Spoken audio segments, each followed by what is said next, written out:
Voilà, en principe, c'est bon. Donc, bonsoir à tous. J'espère que les derniers peuvent se connecter sans trop de problème. Donc, comme annoncé la fois dernière, on va attaquer une série de 3 séances sur les routes de la soie. Aujourd'hui, on va essayer de voir un petit peu tout ce qui fait que les Chinois ont été amenés à sortir de leur royaume pour s'élancer sur les routes de la soie, alors que ce sont des gens qui, vous allez le voir, par essence, sont vraiment des sédentaires. Et comment se fait-il que des gens qui, par essence, sont des sédentaires, ont travaillé pour mettre en place un réseau transcontinental absolument gigantesque? C'est ce que nous verrons la fois prochaine, le 23. Comment est-ce qu'à partir du IIe siècle avant Jésus-Christ, ce réseau s'unifie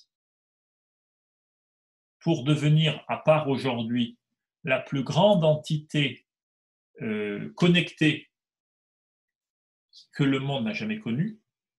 Et nous verrons le 7 mai, après la semaine de pause, que ce réseau, à partir de l'époque d'Auguste, en gros, atteint l'apogée de son développement.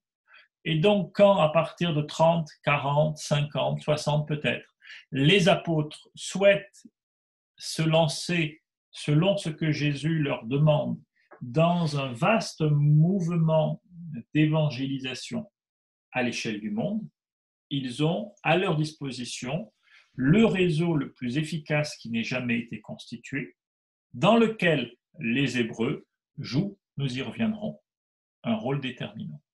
Et donc, ce réseau, les routes de la soie sont un élément absolument essentiel pour comprendre l'expansion du christianisme si vite au 1er siècle. Mais on aurait pu exactement dire la même chose sur l'expansion du manichéisme au IIIe siècle ou sur l'expansion du bouddhisme au 5e, 6e siècle, voire même, à certains égards, l'expansion de l'islam au 7 et 8e siècle. Donc, on a un réseau absolument immense qui va être utilisé en fonction des besoins, des cultures, des religions et avant tout du commerce. Donc, pour comprendre cela, il faut commencer beaucoup plus haut et voir un petit peu comment, alors qu'on a une vision du monde eurasiatique qui a été façonnée par le XXe siècle, comment, pendant des millénaires, ce monde a été un grand espace ouvert aux cultures. Et pour le prendre, j'ai choisi un exemple qui est peut-être assez célèbre pour certains d'entre vous. C'est au Xinjiang, le cimetière de Xiaohe, qui a été découvert dans les années 20 par des Européens, en 1926 pour être tout à fait précis, à l'est du désert du Taklamakan, qui est un des déserts les plus arides du monde, et qui, depuis le début des années 2000, a été repris par les archéologues chinois et fouillé avec beaucoup d'énergie. On a dans ce désert 2 parties. Une partie nord qui a été pillée au fil du temps et une partie sud qui a été relativement préservée et qui a livré des tombes absolument extraordinaires de qualité. Et les tombes, vous le voyez sur la partie droite, étaient en fait très particulières parce que les gens étaient posés dans un bateau en bois, soit posés dans le bateau, soit le bateau était posé sur le corps, et autour du corps, on avait des nombreuses couches de peau de bœuf qui servaient à isoler le corps. Et donc l'aridité du climat, puisque quand on a... Pourquoi est-ce qu'on avait des cercueils en forme de bateau? C'est parce qu'à l'époque, c'était une grande région de lacs et de marais. Les marais ont séché et le sel, l'aridité du climat et le sable ont fait que l'on a une conservation des corps et du matériel funéraire absolument extraordinaire. Et avec des graines, avec des vêtements, avec des objets divers, miroirs de bronze, bagues en or, etc. Et en 2003, les archéologues ont découvert cette jeune femme qu'on a appelée la beauté de Xiaohe, qui est vieille de 3800 ans et qui est on pourrait presque dire une petite blondinette, c'est un peu exagéré. En tout cas, c'est une femme dont les traits, vous le voyez, sont absolument pas des traits asiatiques.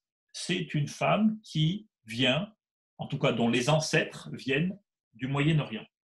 Et on a fait en 2010 une étude ADN de 27 momies parmi la couche la plus ancienne, autour de 4000 ans avant Jésus-Christ, de 4000 ans, pardon, de ce cimetière. Et l'étude ADN a été absolument remarquable.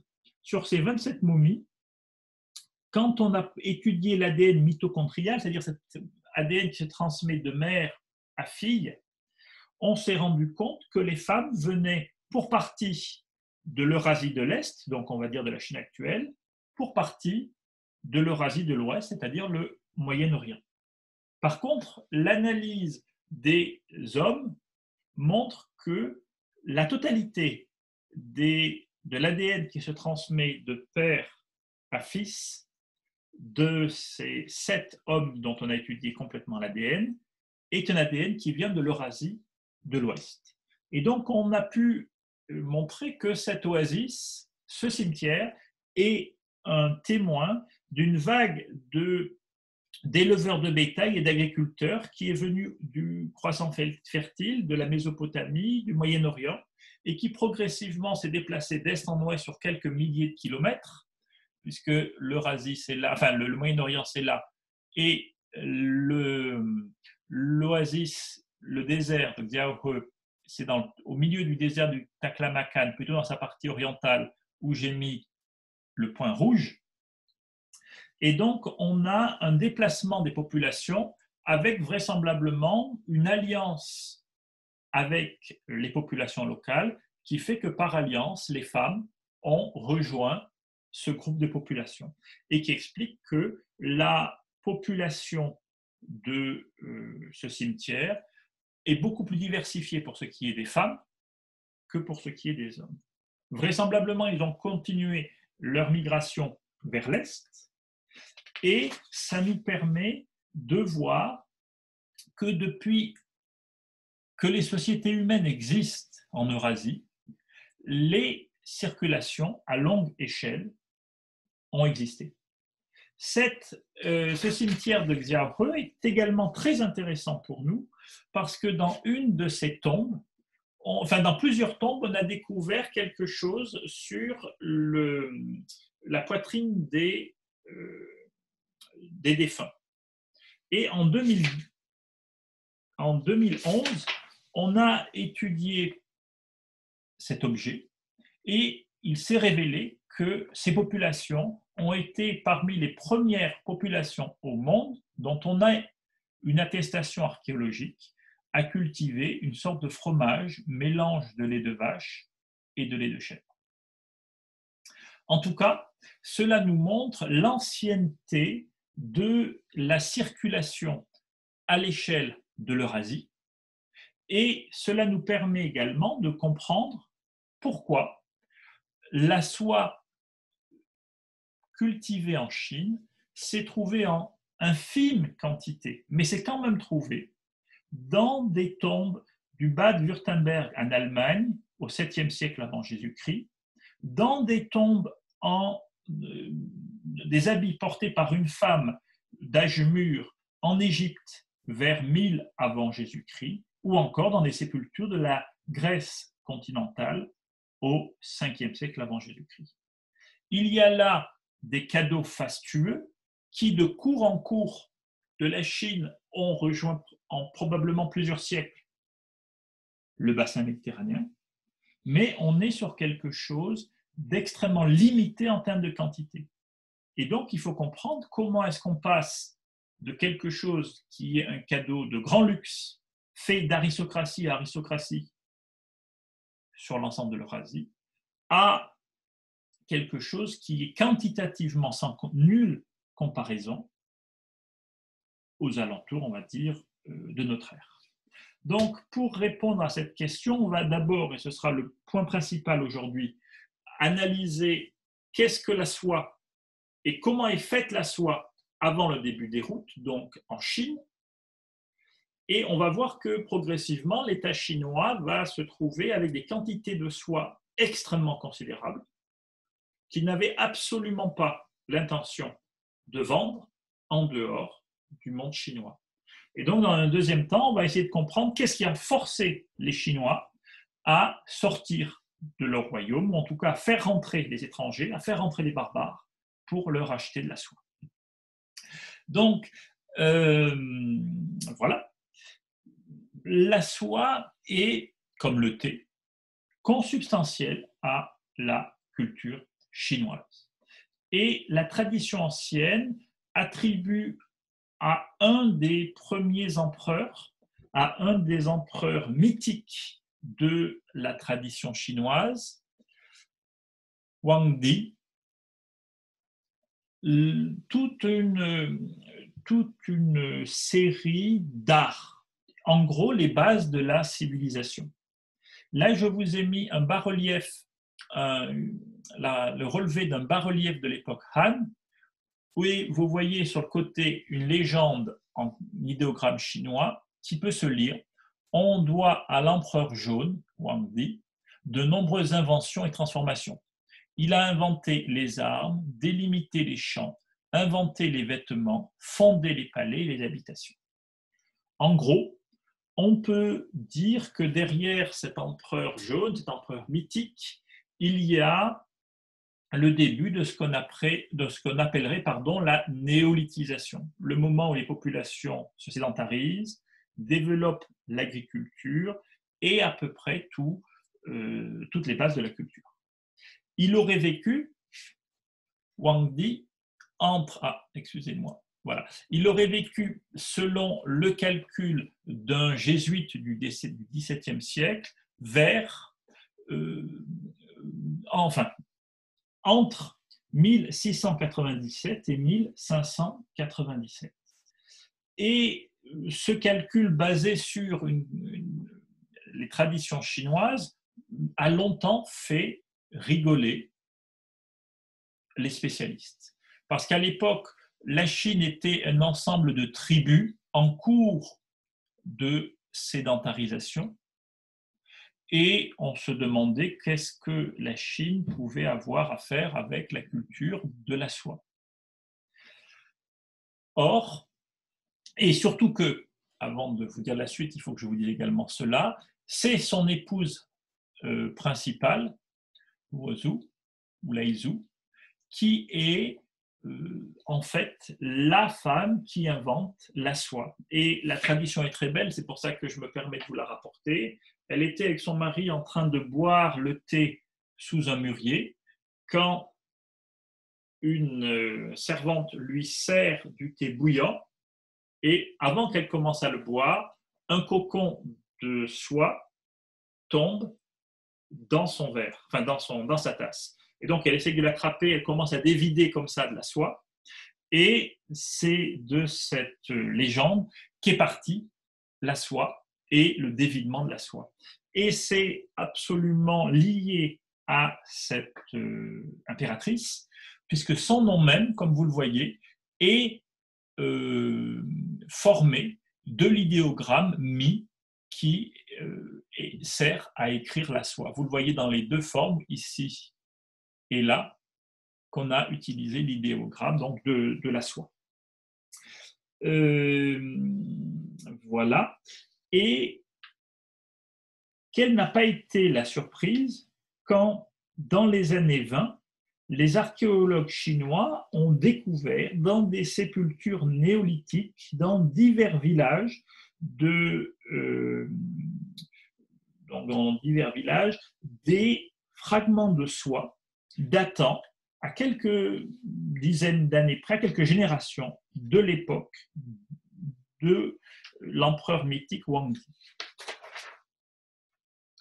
Et les découvertes depuis se sont multipliées. Et dans la province maritime du Zhejiang, en 1958, on a découvert une ceinture en soie. Et on a pu faire une analyse au carbone 14 de ces soies qui nous donne 4750 ans de date, ce qui est 2750 ans avant Jésus-Christ. Et donc on a une cohérence étonnante entre la tradition chinoise dont on ne sait pas sur quoi elle repose et les plus anciennes attestations archéologiques de culture de la soie. Un autre élément qui témoigne de la très grande ancienneté de la culture de la soie est que sur les premières inscriptions sur lesquelles les idéogrammes chinois sont attestés, il s'agit d'inscriptions oraculaires de la dynastie Chang, 1570-1045 avant Jésus-Christ. On retrouve le champ lexical, on pourrait dire, lié à cet artisanat.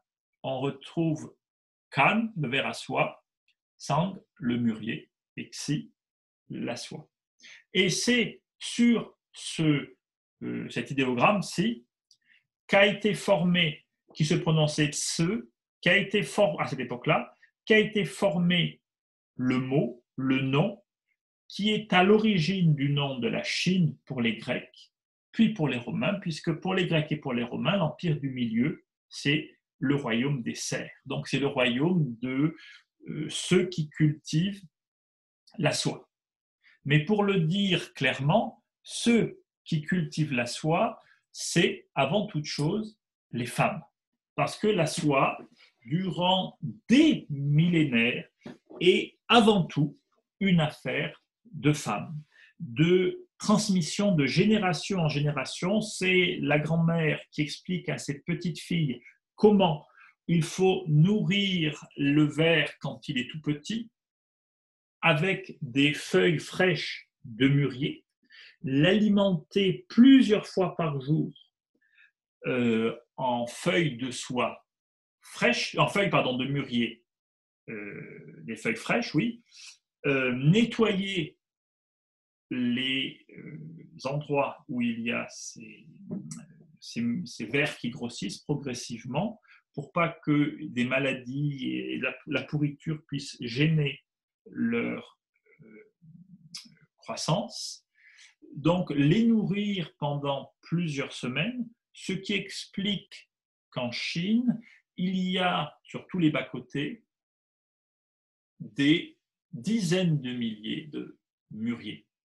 Et ce morus, ce mûrier, est un marqueur tout à fait caractéristique de l'essor, on va dire, de la culture chinoise, de l'influence chinoise et de l'artisanat du ver à soie. Et en Chine, il n'est pas possible de vendre et d'acheter l'arbre. L'arbre est un bien public et quelque chose qui appartient à l'État. Et ça, c'est un élément absolument essentiel qui nous permettra tout à l'heure, en fait, ce sera la prochaine fois, de comprendre les relations très anciennes que l'on rencontre entre l'Arménie et la Chine, puisque l'Arménie est un des premiers pays du Moyen-Orient où on a cultivé la soie durant l'Antiquité et qu'un géographe arabe nous explique que le ver à soie, que le mûrier en Arménie était bien public et qu'il était interdit de le vendre et de l'acheter.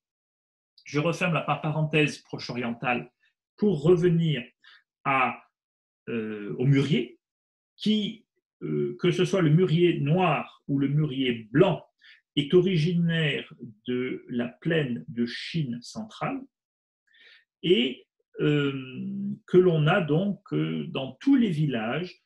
On fabrique en hiver ces grandes clés qui servent à poser les vers pour les faire grandir jusqu'au moment où, et vous en avez un en haut, enfin plusieurs en haut, le ver s'entoure dans un cocon de soie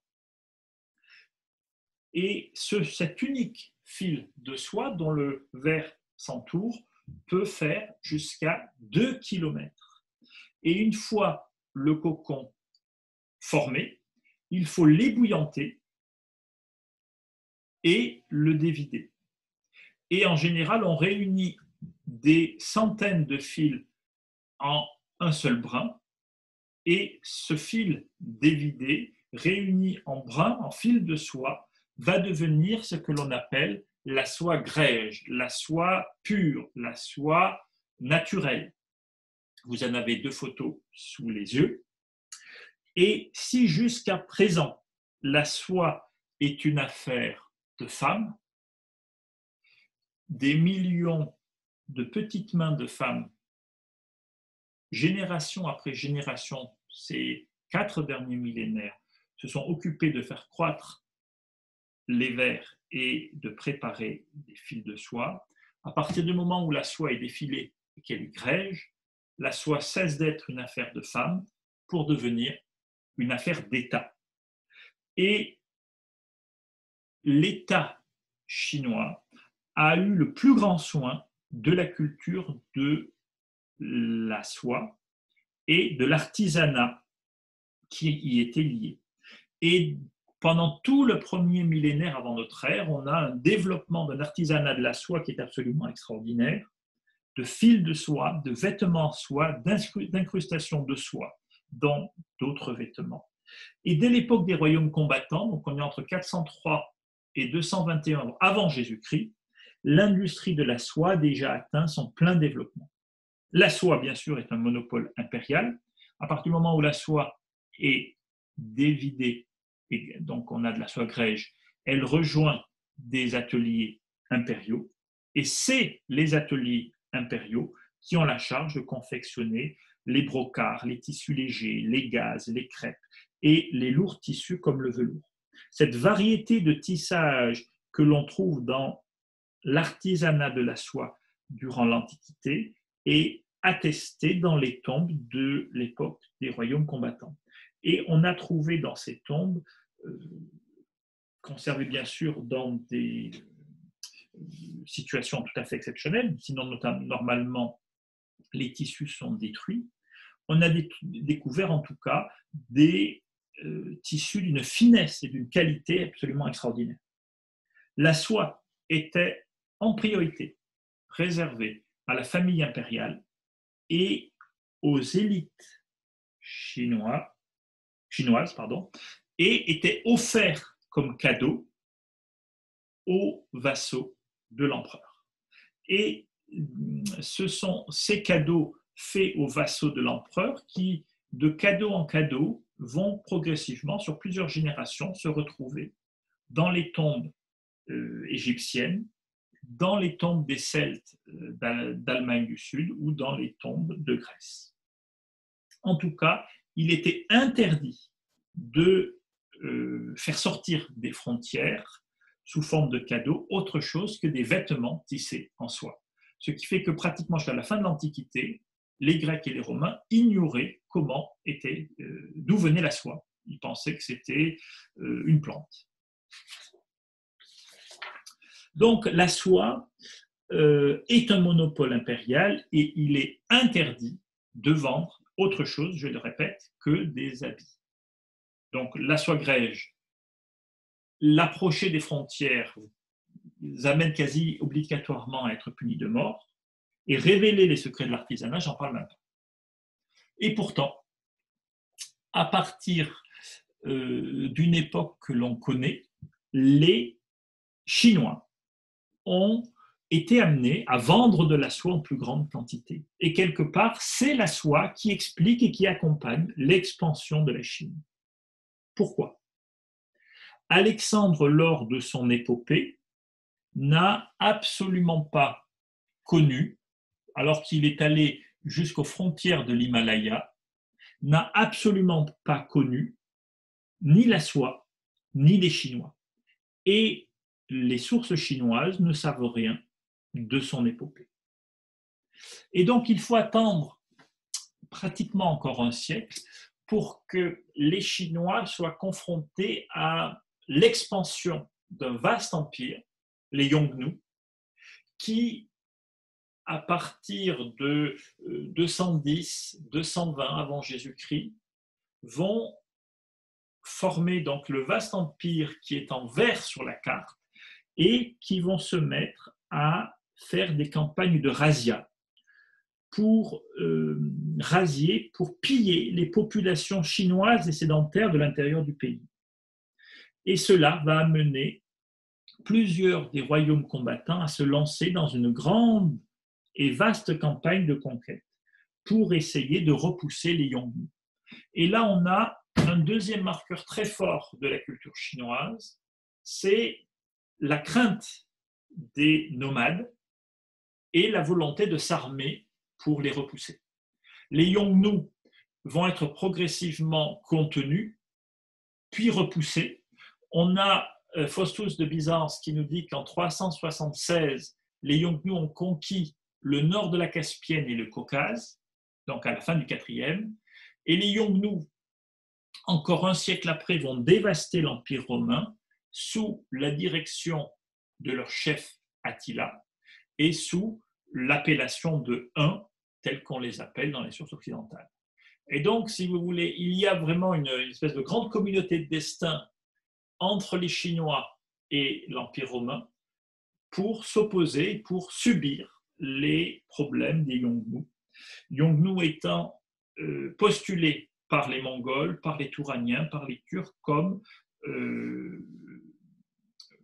leur ancêtre possible. Donc je n'interviens pas dans le débat qui ne m'intéresse pas précisément tout de suite. En tout cas, les Chinois avaient un problème avec les Yongnu. Et c'est pour lutter contre les Yongnu que le premier empereur historique, Qin Shi Huang, a attendez, où est-ce qu'il a disparu, lui? Voilà, a réuni l'ensemble des royaumes combattants sous son autorité. C'était un des rois qui a détruit les autres royaumes et a pris le pouvoir en 221. Et jusqu'à sa mort en 210, il a été le premier roi, le premier empereur qui a fondé la dynastie des Qin. Et c'est sur ce nom, les Qin, qu'on a formé le nom du pays, la Chine. Donc il fut le vainqueur des autres princes, le premier unificateur de la Chine, et surtout le premier à être en capacité de mener une grande campagne militaire contre les Yongnu, qui, durant toute l'époque troisième, deuxième, premier avant Jésus-Christ, sont des redoutables adversaires de la Chine, des Chinois, et souvent sont plus forts que les Chinois eux-mêmes. Et donc, quand vous avez un ennemi plus fort que vous, qu'est-ce que vous cherchez? Vous cherchez des alliés. Et donc, les Chinois, à la fois, vous voyez mener toute une série de campagnes au IIe siècle avant Jésus-Christ, et vont essayer de prendre les Yongnu à revers en créant ce corridor vers le Ferghana et la ville célèbre de Duwang pour essayer de trouver parmi ces petits royaumes des royaumes alliés. Donc à cette époque-là, c'est l'époque des souverains grecs de Bactriane, et donc on peut penser que c'est à cette époque-là que les Grecs commencent à connaître la soie par ces cadeaux sublimes, mais surtout, les Chinois entendent parler vers l'ouest d'une grande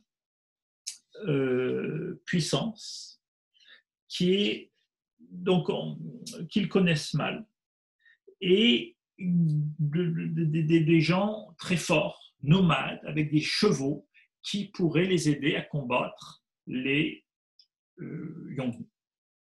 Et ces gens, ce sont les Yuiche, et un empereur envoie un explorateur de la capitale pour essayer de faire alliance avec ces Yuiche, qu'on va appeler bientôt les Kushan, qui sont par là, et qui sont passés de l'autre côté du Pamir.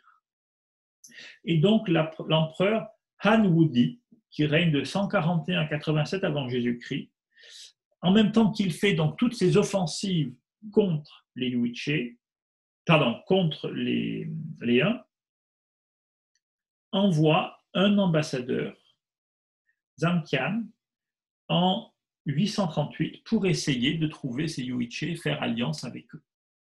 Et donc il va partir en étant fait plusieurs fois prisonnier par les Yongnu, parfois pendant plusieurs années. Il va d'ailleurs épouser une esclave Yongnu qui va lui donner des enfants, un fils.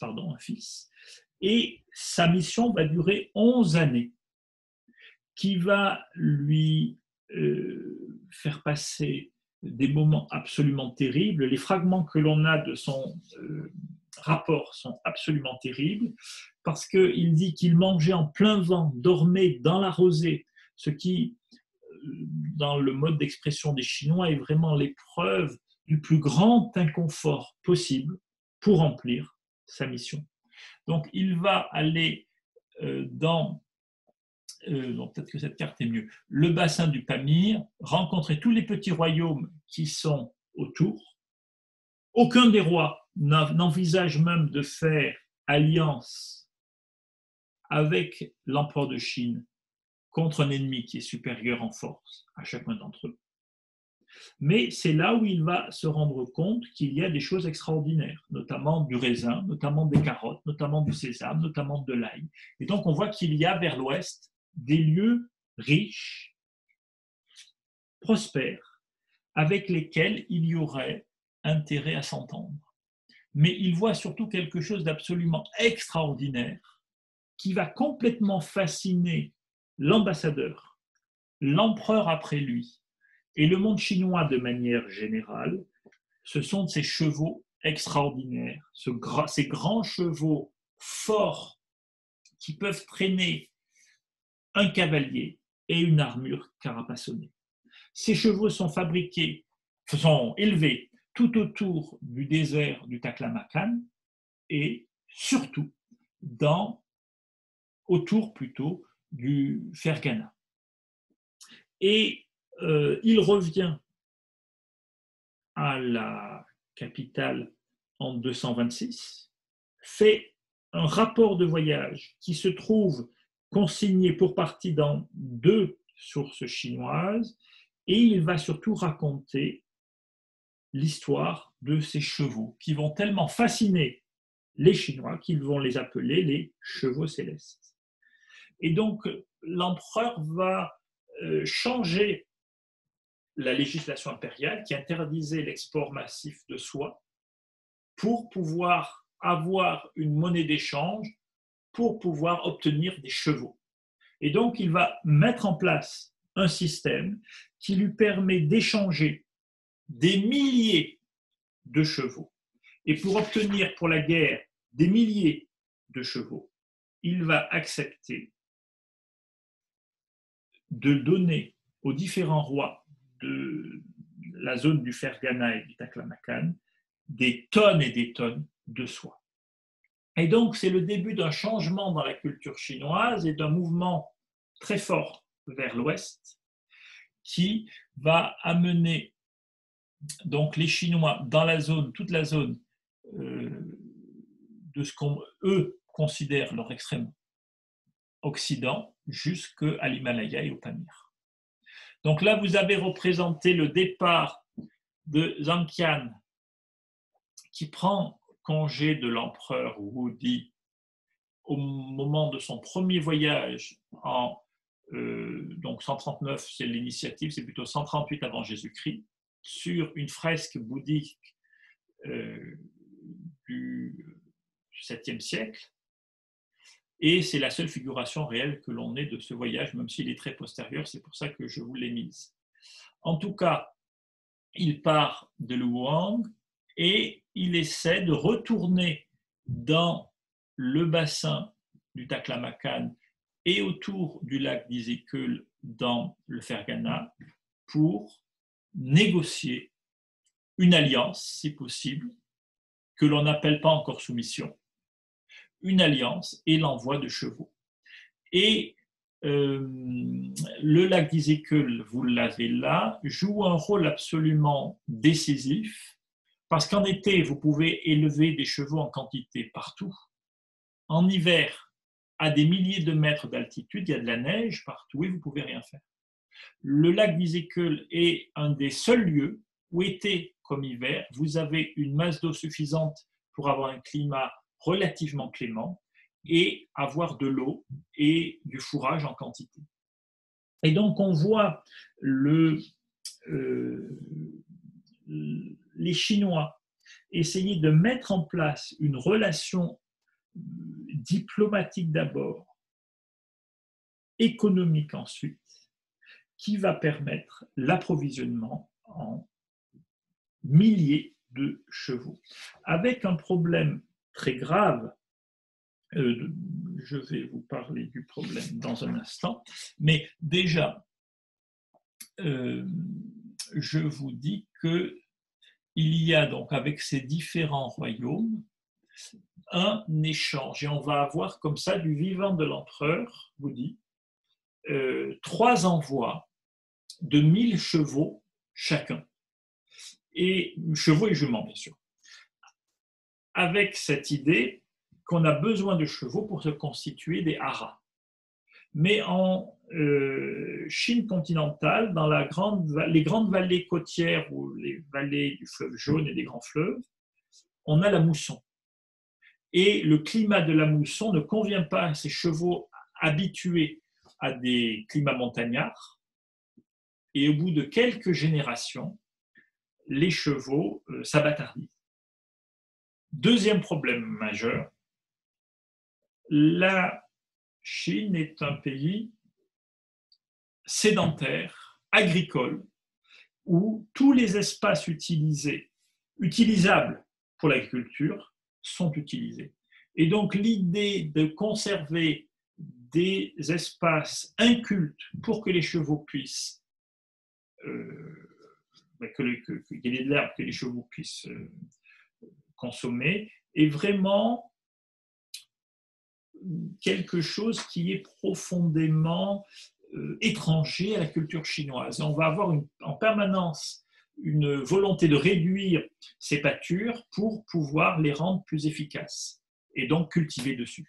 Et on a là 2 problèmes qui font que les Chinois ne seront jamais autosuffisants en chevaux pour se battre contre les Yongu. De ce fait, ils vont être contraints d'organiser en permanence des liens avec le Ferghana et avec la région du Taklamakan pour s'approvisionner. Et la seule chose qui intéressait les gens de cette partie-là, en dehors de l'or qui n'est pas question d'envoyer, c'est la soie. Et donc, on va avoir la mise en place, vous voyez, de toute cette zone en jaune clair comme un protectorat chinois qui va devenir progressivement une zone d'influence, puis un protectorat de plus en plus directement administré, soit par des rois vassaux, soit par des gouverneurs. Et là, vous voyez, depuis Lanzhou, il y a toute une série de villes qui sont refondées par les Chinois jusqu'à Dunhuang et qui vont devenir les postes avancés de l'influence chinoise. À certains moments, administrés de manière directe, à certains moments administrés par des rois vassaux. Et quand ils sont administrés par des par des gouverneurs, il faut payer les gouverneurs. Et on paye les gouverneurs en balles de soie. Et donc, ça va continuer à faire arriver dans cette zone-là des quantités de soie de plus en plus importantes, parce que quand vous avez des corps d'armée pour le côté militaire et une administration civile pour l'administration de ces régions, ce sont des tonnes, des dizaines, voire des centaines de tonnes de soie qui sont amenées chaque année pour payer les troupes, pour payer les administrateurs, pour payer, pour financer les relations diplomatiques.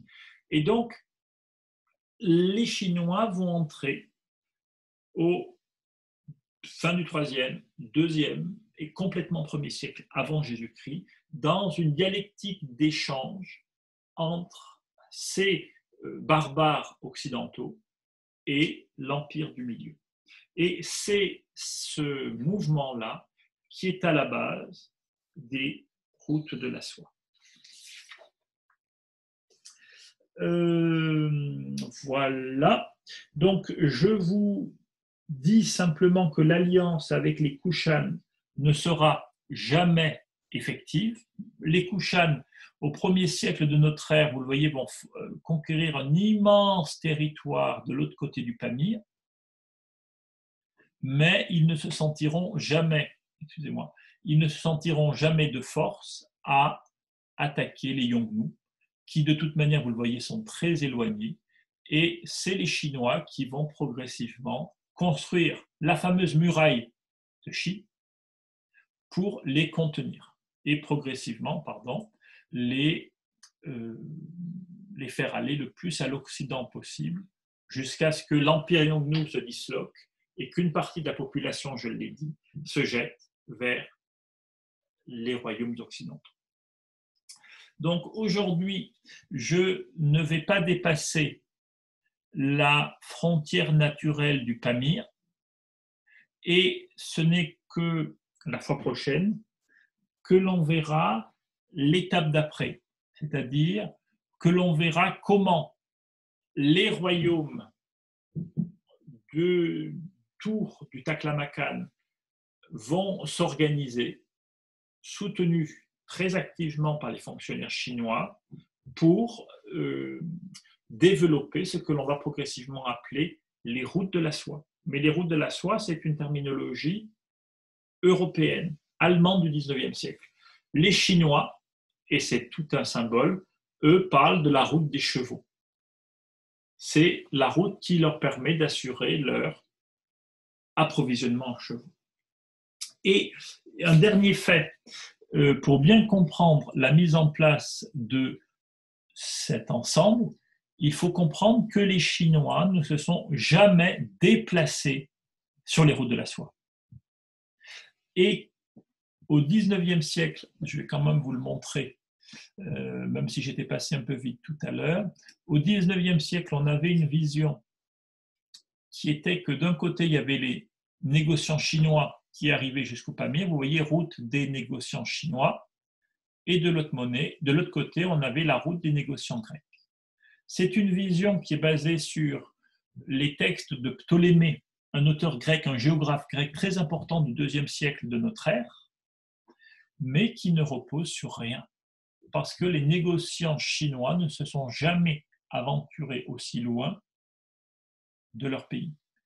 Et les Chinois étaient des grands sédentaires, comme je vous le disais, et donc il a fallu qu'ils développent tout un flot de négociants, marchands étrangers, pour qu'on vienne leur acheter chez eux la soie dans des lieux particuliers pour ce qui est de la route terrestre, et sur mer, l'endroit le plus extrême où ils étaient prêts à aller, c'est Tabopan, l'actuel Ceylan, qui était un petit peu le point extrême où ils allaient vendre par cargaison entière la soie. Et c'est pas étonnant si on pense, enfin si on pense pas, si les actes de Thomas affirment que Thomas est venu à Tabopan évangéliser, et si un auteur grec du VIe siècle nous explique qu'à Tabopan, il y avait de son temps, donc à l'époque de Justinien, une chrétienté non grecque, une chrétienté orientale très développée, ayant église et monastère. Donc, l'aspect chrétien, l'aspect confessionnel, pour l'instant, je n'y reviens pas, mais on verra la fois prochaine comment est-ce que donc, sur la base de ces besoins chinois, s'est développé ce formidable réseau économique qui n'a pas connu d'équivalent en quantité, en complexité et en sophistication jusqu'au milieu du XIXe siècle. Je vais vous rendre la parole et vous demander si vous avez des questions.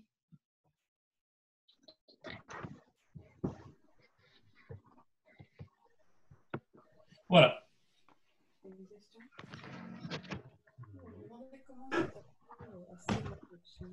J'entends un petit bout de question, mais pas très fort. Est-ce que vous pouvez un peu plus haut, plus fort? Non, on n'entend rien. On n'entend pas bien. Mettez peut-être le son un peu plus fort ou envoyez-moi un petit mot écrit par comment on appelle ça, la conversation là, Ouais. parce que je ne vous entends pas.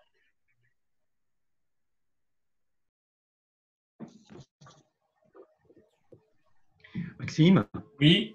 bonjour. Tu peux répéter ce qu'on a trouvé sur la poitrine de la momie là? On a trouvé des espèces de dés à coudre ocre dont on ne comprenait pas ce que c'était. Et pas sur une, on a trouvé ça des dizaines de fois. Et en fait, on s'est rendu compte que l'on déposait sur la poitrine des défunts un petit morceau de ce qu'on appellerait aujourd'hui du fromage, qui est un mélange de lait de chèvre et de lait de vache que l'on avait traité pour en faire une sorte de fromage. Et c'est on a des textes sur le fromage, mais c'est la plus ancienne attestation archéologique de l'existence d'un lait de chèvre, enfin d'un lait, mélange de chèvre et de vache, qui s'apparente à ce qu'on appellerait aujourd'hui le fromage. Et donc on est 3500 ans avant Jésus-Christ. Là, c'était une petite parenthèse que tu faisais. Okay. Oui, c'est pour vous dire que voilà, les échanges, on va en parler beaucoup à l'époque de la soie, mais c'est vraiment un grand mouvement qui se joue des frontières, qui se joue des peuples, qui se joue des cultures. Et c'est pour ça que cette carte, j'ai passé beaucoup de temps à la faire, parce que ça me paraissait vraiment important de montrer que l'Eurasie est une entité.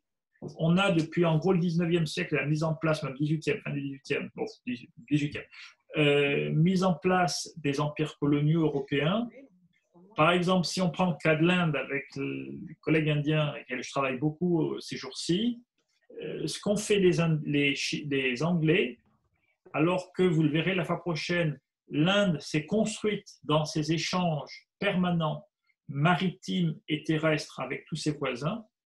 Donc, alors que l'Inde s'est construite en interaction, les Anglais ont dit interdiction d'avoir des relations avec l'extérieur autrement qu'à travers nous.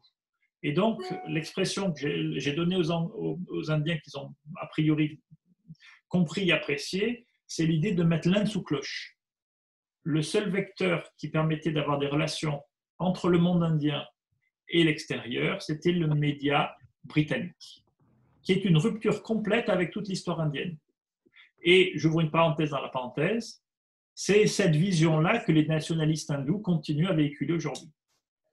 Alors que, donc d'un côté, il y a la zone, l'Empire des Indes au sud, de l'autre, on a les Russes qui ont fait la même chose dans la partie nord en Asie centrale. Au Moyen-Orient, on connaît tous la bagarre entre les Britanniques et les Français.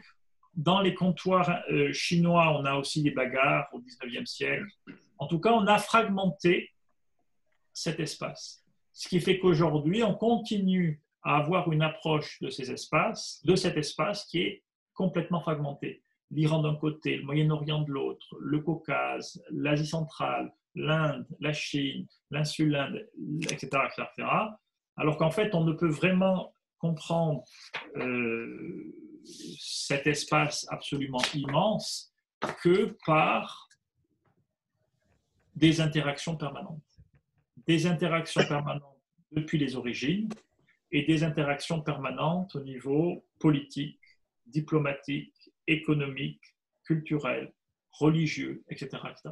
Et c'est ce qui rend cet espace absolument passionnant, c'est le foisonnement de ces relations, généralement peu étudiées jusqu'à une période très récente, mais qui explique que une entité comme l'Arménie, une entité comme le royaume des Rhodes, une entité comme les royaumes arabes du Sud, sont en interaction complète les uns avec les autres, et que finalement, en quelques années, on a pu aller très vite, les apôtres, si on prend les apôtres, ont pu aller très vite d'un extrême à l'autre de l'Eurasie, parce que si vous voyez, allez, je vous donne un petit truc de ce qu'on va voir la fois prochaine, vous êtes sur l'île de Socotra, au début de la mousson, en 40 jours, vous êtes à Musiris.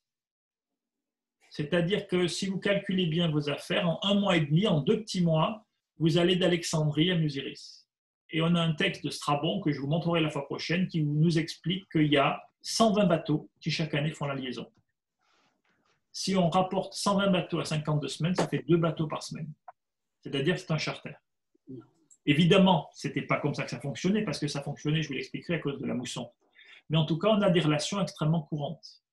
Quand vous êtes à Musiris, vous faites le tour, vous allez à Taprobane, là vous avez les bateaux indiens qui vous amènent.